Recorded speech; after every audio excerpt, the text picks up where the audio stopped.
हमारे देश के दुश्मन पाकिस्तान के पाले हुए आतंकवादी जहां से भारत में घुसपैठ करते हैं और अपने नापाक मंसूबों को भारत में आकर अंजाम देते हैं। आज एबीपी न्यूज उस जगह पर मौजूद है। एबीपी न्यूज आपको दिखाएगा वो जगह जहां आतंकवादी छिपकर बैठते हैं और यहीं से अपने नापाक मंसूबों को अंजाम देने की योजना बनाते हैं। एबीपी न्यूज संवाददाता गणेश ठाकुर उरी में मौजूद हैं।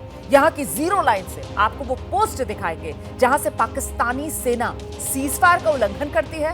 हालांकि भारत के एक्शन से खौफजदा आतंकिस्तान के गांव अब इस इलाके में खाली पड़े हुए हैं। सन्नाटा पसरा हुआ है पाकिस्तान की तरफ लगने वाले बॉर्डर वाले गांव में, क्योंकि पाकिस्तान भारत के एक्शन के बाद जंग के खौफ में आ चुका है। दिखाते हैं आपको गणेश ठाकुर की रिपोर्ट। इस वक्त मैं खड़ा हूं जीरो लाइन पर। जीरो लाइन यानी भारत पाकिस्तान सीमा की वो लाइन जिसके एक तरफ भारत आता है तो दूसरी तरफ पाकिस्तान। अब उरी सेक्टर में आने वाली ये जीरो लाइन है। अब मैं आपको दिखाऊं, ये जो पोस्ट आप कैमरे में देखेंगे ये पोस्ट है पाकिस्तान की पोस्ट। इस पोस्ट को हाजी पीर पोस्ट कह सकते हैं। हाजी पीर यानी पाकिस्तान के अंदर आने वाला वो पहाड़ या वो जगह जहां से इन्फिल्ट्रेशन बड़ी संख्या में कई सालों से होता आ रहा है। कुछ दिन पहले भी इसी हाजी पीर रेंज से 2 आतंकी भारत आने की कोशिश कर रहे थे और भारतीय सेना ने उनको न्यूट्रलाइज किया। तो हाजी पीर पोस्ट यहाँ पर आप देख रहे हैं और मेरी दाईं तरफ अगर आप देखें तो मेरी दाईं तरफ अगर कैमरा हम पैन करेंगे तो ये पूरा पाकिस्तान है। हाजी पीर की ये जगह है। तस्वीरों में आप देख रहे हैं ये पूरा पाकिस्तान है। जीरो लाइन के इस तरफ का ये पूरा पाकिस्तान है। हाजी पीर इसको कहते हैं। और ये गांव, छोटे छोटे घर देख रहे हैं वो पाकिस्तान ऑक्युपाइड कश्मीर के अंडर आने वाले गांव हैं और यहीं से इन्फिल्ट्रेशन का बहुत बड़ा रास्ता है। यानी जीरो लाइन, अगर ये कर्व आप देखेंगे ऊपर का पहाड़ से लेकर ये एक लाइन यहाँ पर जो दिख रही है, इसके इस तरफ भारत है और पीछे के सारे पहाड़ आप देख रहे हैं, घरों के साथ पीछे के पहाड़, वो सारे पहाड़ पाकिस्तान के अंडर में आते हैं। अब यहाँ की स्थिति क्या है, यहाँ किस तरह पोस्ट बने हैं और किस तरह माहौल तनावपूर्ण है, बताने के लिए मेरे साथ उरी का एक युवा है। नोमान इसका नाम है। नोमान कई सालों से यहाँ रहता है, पढ़ाई करता है और यहाँ पर होने वाली जो तनाव की स्थिति है उसने देखी है। नोमान, सबसे पहले आपको जानना चाहूँगा, जीरो लाइन इसे हम कहते हैं, जैसा मैं बता रहा था, क्या मैं सही बता रहा था? अगर आप भी हमारे दर्शकों को बता पाएंगे कि उरी की जीरो लाइन कहाँ से पहुँचती है, कैसे पहुँचती है? बिल्कुल, ये आप देख सकते हैं, ये हाजी पीर सेक्टर इसे कहा जाता है। ये उड़ी में है तो यही जीरो लाइन है। यहीं से जो शेलिंग वगैरह होती है तो यहीं से होती है। आपने भी शेलिंग, तोपें, बॉम्ब चलते हुए सब देखा है, उसको महसूस किया है? हमने तो कुछ साल पहले देखा है, लेकिन हमसे जो हमारे बुजुर्ग वगैरह हैं उन्होंने बहुत झेला है। यहाँ पे बहुत, यहाँ पे शेलिंग होती थी, नुकसान होता था हमारे घर वालों को और मकान वगैरह, लाइफ का डैमेज होता था, तो बहुत ज़्यादा परेशानी होती है। जी बताइए नुमान, ये ऊपर की पोस्ट पाकिस्तान की पोस्ट है, ठीक है?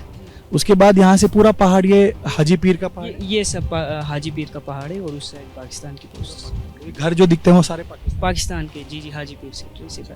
पहलगाम हमले के बाद में दोबारा से जंग के हालात बने हैं, तो उरी में क्या माहौल है? उरी में बहुत डर का माहौल है, क्योंकि तब से यहाँ पे एक तो बॉर्डर है, हम सब बॉर्डर के लोग हैं, डरते हैं। यहाँ पे कभी भी शेलिंग हो सकती है, तो बहुत ज़्यादा डरे हुए हैं, माहौल बहुत ज़्यादा डरा हुआ है। जीरो लाइन का असर आपकी ज़िंदगी पर भी होता है, क्योंकि बहुत सारे रिस्ट्रिक्शंस होते हैं। हर बार जब भी तनाव आता है तो सबसे पहली मार उरी को झेलनी पड़ती है। उरी को ज़रूर, क्योंकि जब भी शेलिंग होती है तो हम लोग ही फंसते हैं, बॉर्डर के लोग। हमें ही बहुत गोलियां वगैरह यहाँ पे पड़ते हैं, बम पड़ते हैं, शेलिंग, बहुत ज़्यादा शेलिंग होती है, तो हम लोगों को ये झेलना पड़ता है बहुत ज़्यादा।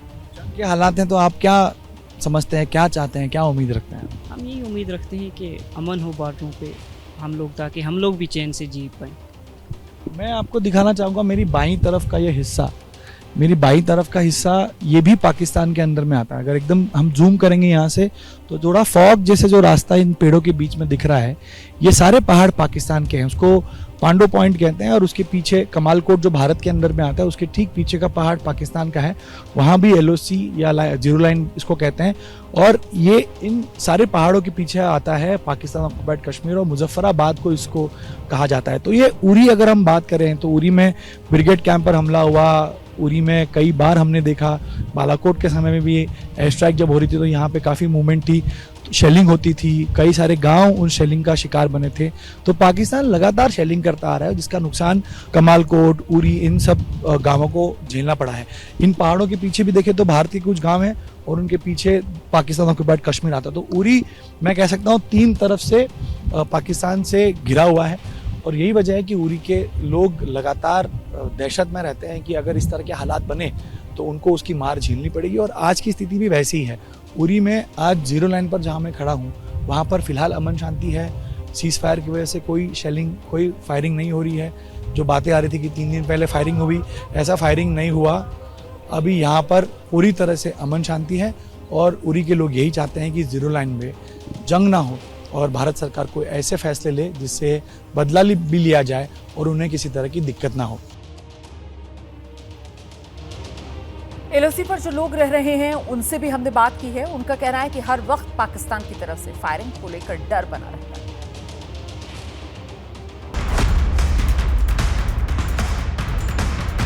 उरी इस नाम से पूरा देश वाकिफ है, क्योंकि उरी ने इतना कुछ झेला है, इतनी मार झेली है भारत पाकिस्तान के बीच की अंदरूनी लड़ाई के चलते, कि उरी आज भी उस सदमे से कई बार उभर नहीं पाता। उरी क्या सोचता है आज के हालात पर, ये बात करने के लिए मेरे साथ मौजूद है हाजी अब्दुल रशीद साहब, जो कई सालों से और कई जंग कह सकते हैं या कई इस तरह के हालात से गुजरे हैं। रशीद साहब, आपने उरी में जंग तो नहीं कहूँगा मैं, लेकिन जब ऐसे हालात खड़े हो गए कि जंग होगी या उस तरह की चीज़ें हुई, वो आपने देखा, आपने खुद उसका नुकसान भी झेला है। आप इसको कैसे बयां करेंगे? हम तो ये चाहते हैं कि जंग नहीं होनी चाहिए, अमन होना चाहिए, शांति होनी चाहिए, क्योंकि इसमें जंग से दोनों ममालिक में सिविलियन ही मारे जाते हैं, फौज भी मारे जाते हैं, सिविलियन भी मारे जाते हैं, और हमारा बहुत बड़ा नुकसान होता है। इस वक्त के जो हालात हैं कि कब क्या हो जाए, लोग नहीं चाहते हैं कि जंग हो, हम अमन और शांति चाहते हैं। हाजी साहब, उरी ने बहुत झेला है। आपने खुद मुझे आप बता रहे थे कि आपका घर भी तोप से उड़ा दिया गया था। क्या क्या चीजें झेली उरी ने इन हालातों की जगह? बहुत दुख झेले, बहुत लोग घर बार छोड़कर चले गए, बहुत तकलीफें उठाई। हाजी साहब, 1965 में कि जंग में हाजीपुर अपने पास या भारत के पास जी जी हाँ आया। ताशकंद एग्रीमेंट के बाद ये हाजीपुर दे दिया गया। दे दिया। अब मुझे कई उरी के लोग कह रहे थे कि हाजीपुर देना उरी के लिए बहुत बड़ी समस्या बन गई थी, क्योंकि उसी वजह से बहुत कुछ उरी ने झेला है। उसी वजह से, क्योंकि बॉर्डर नजदीक हो गया है ना। अब यहाँ से आप जो नीचे है ब्रिज है, इसको नंद सिंह ब्रिज बोलते हैं, इसके आगे 2.5 किलोमीटर बॉर्डर है। जितना ये पूरा इलाका है मोहरा बोनियार तक, ये रेंज में है।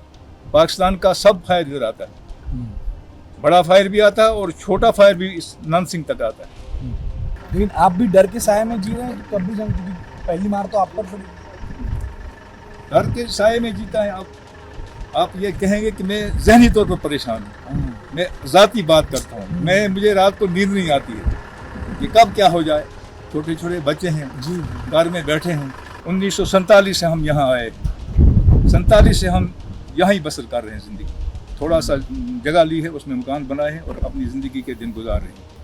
तो देखिए, पूरा देश चाहता होगा कि जंग हो, पाकिस्तान को सबक सिखाया जाए, लेकिन हमारे ही लोग, हमारे ही कश्मीरी भाई जो बॉर्डर इलाके में रहते हैं, वो ये मानते हैं कि गलत हुआ, लेकिन जंग उसका कोई उपाय नहीं है। अगर जंग हुई तो नुकसान इनको झेलना पड़ेगा, जो पिछले कई सालों से उरी झेल रहा है या बॉर्डर के इलाके झेल रहे हैं।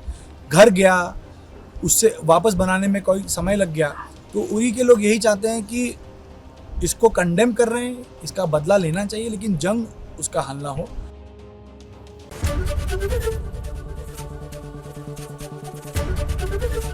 ABP गंगा, खबर आपकी, जुबान आपकी।